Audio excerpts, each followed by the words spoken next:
Yan guys! Masakit. Siyempre sino ba namang hindi affected dun sa nangyari, di ba? Imagine na restrict tayo. Totally restricted yung account natin. Hindi tayo makapag-open as in. Dati kasi na-restrict tayo.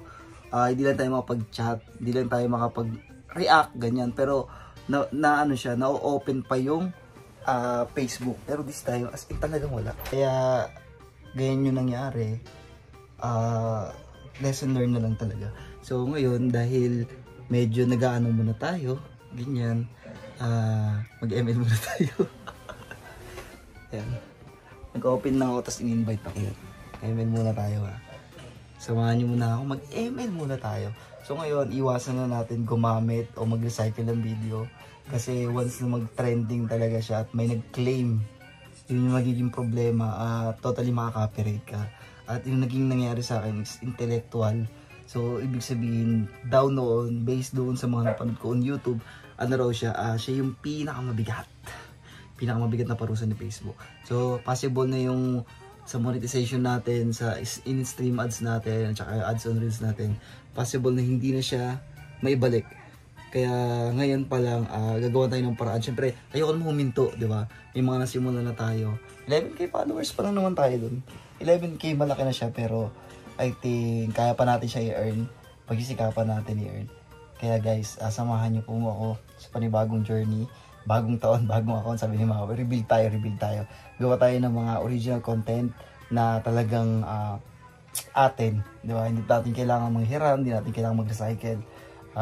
Sa mga music siguro, oo. Pero sobrang ikli lang, hindi tayo ma-apektuhan. Yan, so mag-ML ako, mag-start na muna ako maglaro. Ito. May nag-invite sa akin. Kaya, bye-bye. See you. Basta tuloy natin to. Tuloy ang laban. Walang susuko. Pahinga ng onte. Pero babangon tayo at lalaban. At babawi tayo guys ha. See you. Ingat.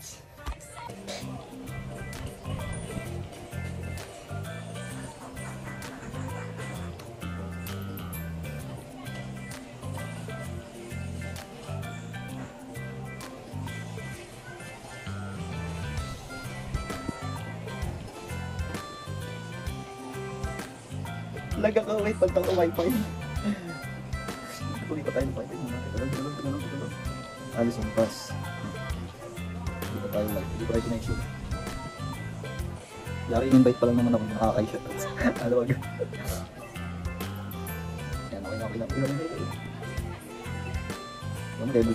Level 2 pa lang ngayon. Karap ko ito, level 3 na. Grabe.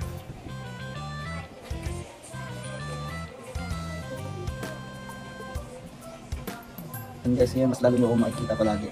Lagi ako magpo-post. Lagi ako magpo-post ng mga yan na ginagawa. Kaya lang mga content na. Pero alam kayo makikita-kita. Ganun po kasi muna ako ba ang talo. Kaya sa invite sa akin. Balikan ko kaya. Ganun sa'yo, panalo pa tabi.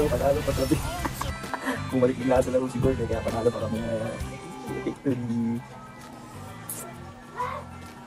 Tignan nyo kanina, diba lost na yung signal ko. Nawala, pero tignan nyo naman, nag-MVP pa tayo. Tapos, kasi nakakaya kanina, ano tayo, na invite lang. Ano sila, 4 sila. Tapos, mag-isa lang tayo, diba? Kaya nakakaya, kaya talagang ginaligan natin. MVP 708 lang naman.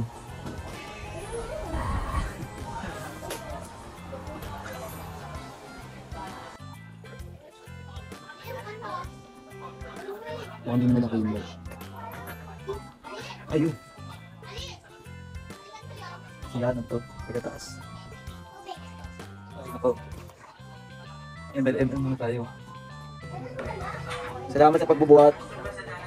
Mitik na tayo. Ano naman gagawin natin yan? Maglaro. Wait lang daw 2 minutes. Kumain. Persimmon. Ano itong? Ano yan? Persimmon? Paano ka mga yan? At init ang tulog nito. Ano ba, hindi ko binabalatan ito pero kung na. Siguro kasi may balat. Yan guys, bali gumawa na po ako ng aking panibagong page po, which is Ren Vlog Official. Ayan po. Yan, pakipollow na lang po. At dyan na po tayo mula ngayon. magtutuloy ng kung ano po yung ating nasimulan. Sana supportahan nyo pa rin po ako dito sa aking page na to. Tuloy-tuloy po ang saya natin. Muli po maraming salamat po sa inyo pong walang sawang pagsuporta. Medyo gabi na kasi kaya yung lalamunan ko medyo nanghihina na. Pero muli po, thank you so much po. Alam ko po na may mas magandang plano ang Diyos kung bakit po nangyari ito. Dahil alam niyo na naman po, hindi naman lingid sa kaalaman ninyo na may violation yung account na yun. Ang hirap-hirap makagain ng mga followers, ng views dahil na may violation pa. Pero yun nga, dito sisikapin natin na maging maayos lahat. Sisikapin po natin na maging smooth yung ating mga content dito at iwasan natin yung mga recycled video. Yan po talaga yung naging problema natin. So yun lang po. Thank you so much po ulit. Nawa patuloy niyo po akong samahan sa journey nito. Bye bye!